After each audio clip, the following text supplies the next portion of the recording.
Ես մեծ հաճույք եմ զգում նրանից, որ հիմա ոչ մեկ չի հիշում, թե ինչպիսին էր 2018 թվականին Բագրատաշեն Երևան ճանապարհի վիճակը։ 2018 թվականին ես որպես վարչապետ առաջին պաշտոնական այցը ունեցել եմ Վրաստան, Թբիլիսի, եւ այցի շրջանակներում գործարարների խումբ ինձ հետ հանդիպում խնդրեց, ես մեծ հաճույքով համաձայնվեցի եւ իրանք ինչ էին ուզում,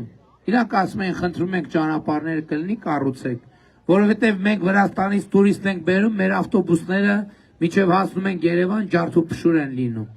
Եվ այդ ժամանակվանից հիմա Երևանից Բագրատաշեն Երևան ճանապարհը գտնվում է լավ վիճակում, բայց դա նոր որակի ճանապարհը դա չի, ժողովուրդ։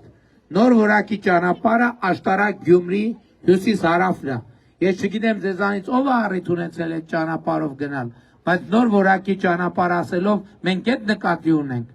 Բայց առջևում մեզ ինչ է սպասվում, մեզ մեծ փոփոխություններ են սպասվում։ Տրիպ նախագիծը արդեն գետնի վրա, մինչև տարվա վերջ սկսելու է իրագործվել։ Եվ ես հույս ունեմ դուք արձանագրեցիք, որ ի վերջո 5 տարվա բանավեճը մեզ ինչ էին ասում էին միջանցք են տալիս, մեղրին են տալիս, էս են տալիս, են տալիս, ի վերջո հանգուցալուծվեց։ Նախաստորագրվեց տրիպ նախագծի Հայաստան Միացյալ Նահանգներ համաձայնագիրը, որտեղ արձանագրվեց տրիպ նախագիծը գործելու է Հայաստանի ինքնիշխանության, տարածքային ամբողջականության, իրավազորության շրջանակում։